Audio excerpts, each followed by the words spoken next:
সন্ত্রাসের রাজত্ব কায়েম করে তৃণমূল নেতাদের বিরুদ্ধে সরকারি জমি দখলের অভিযোগ নতুন নয় পুকুর ভরিয়ে বাড়ি বানানোর অভিযোগও। তাই বলে নদী চুরি?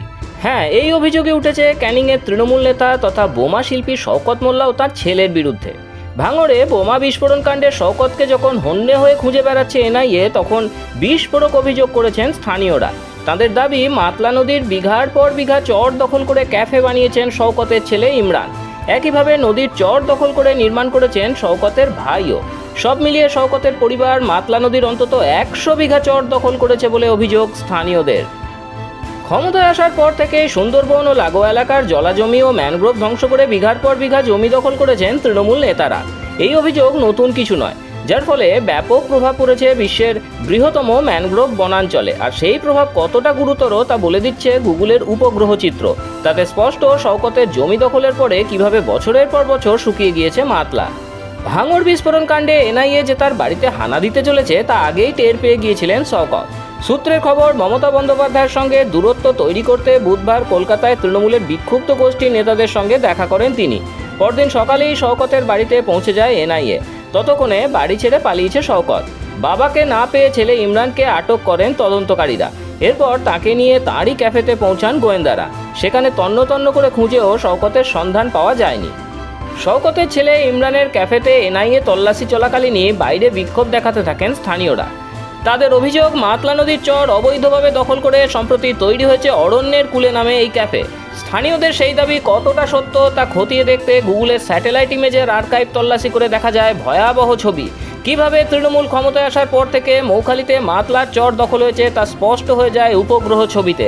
একই সঙ্গে স্পষ্ট হয়ে যায় বাস্তুতন্ত্রের ওপর এর ভয়াবহ প্রভাব।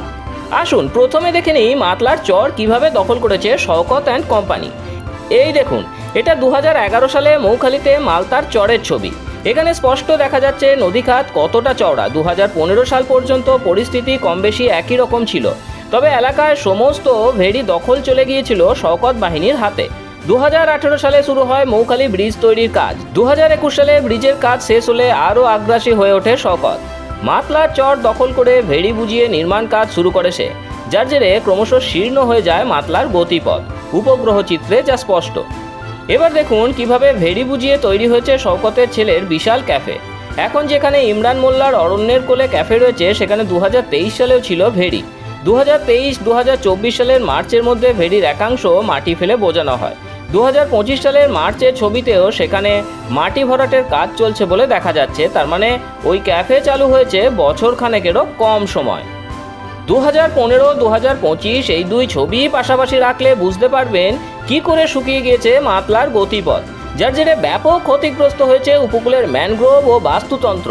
যে নদীর একসময় একুল ও ওকুল দেখা যেত না, সেই নদী এখন পেরোনো যায় ডিঙি নৌকা দিয়ে। 15 বছরের শাসনে তৃণমূল কংগ্রেসের নেতারা যেভাবে প্রকৃতি ও পরিবেশকে ধ্বংস করে প্রাকৃতিক সম্পদ লুট করেছে তা নজিরবিহীন। সম্প্রতি বীরভূমে পাথর খাদানের টাকা লুটের হিসাব প্রকাশ্যে এনেছেন মন্ত্রী জগন্নাথ চট্টোপাধ্যায়। এবার নদীর চর লুটের ছবি দেখিয়ে দিল কি অপূরণীয় ক্ষতি করে গিয়েছে তৃণমূল। এখন প্রশ্ন, কবে উচ্ছেদ হবে শওকতের এই জবরদখল?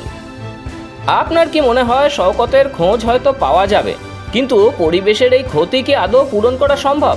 জানান কমেন্টে। ভিডিওটি ভালো লেগে থাকলে লাইক ও শেয়ার করে ছড়িয়ে দিন। সাবস্ক্রাইব করুন আমাদের চ্যানেল। ব্যুরো রিপোর্ট, মাধ্যম।